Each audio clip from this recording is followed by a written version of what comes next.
mga kabeshi kong magaganda na katulad ko, char! So today is Sunday and it's a grocery day. So may nakita pala akong pork belly dito. So itry natin magluto ng pork steak for today's video. Ipagluluto ko ang ating poging asawa, char! So dahil walang kalamansi dito, so lime na lang po yung ating gagamitin.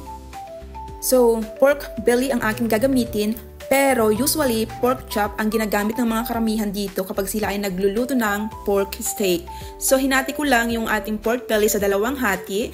Tapos nilagyan ko ng soy sauce, black pepper, tapos lalagyan din natin ng lime.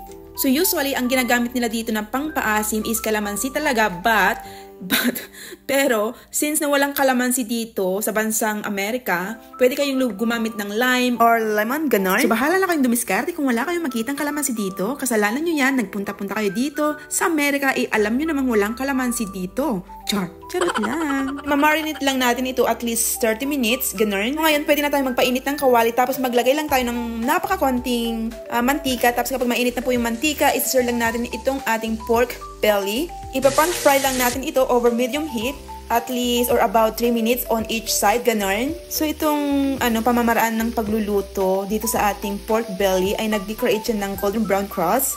Tapos, malalak po yung kanyang moisture, ganon. So, mag-ingat lang tayo na huwag punuin yung kawali. Anyway, kung nakikita nyo, konti lang naman yung iluluto natin pork steak ngayon is ito ay tamang-tama lang na kakainin namin ngayong araw na ito or ngayong oras na ito, ganon. So, yun. So, okay na po yung ating pork belly. So, isi-set aside lang muna natin ito. In the same pan, magsusutay tayo ng konting garlic.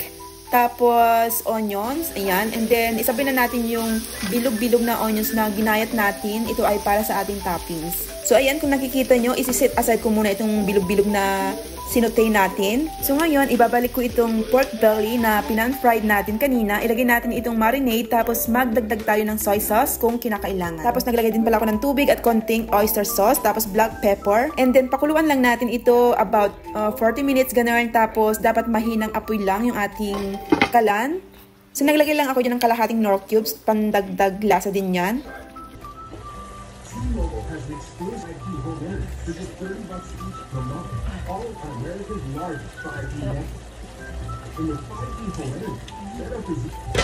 So, okay na po yung ating pork steak. So, ilagay na natin itong ating onions na toppings natin. Tapos, ayan, kainan na. Sarap. You eat it all? Oh. OMG. It's delicious. Rate 1 to 10. 10. 10? Yeah. Really? Are you videotaping me? Smell na si Rin. I did back about that, John. Just as soon as I can.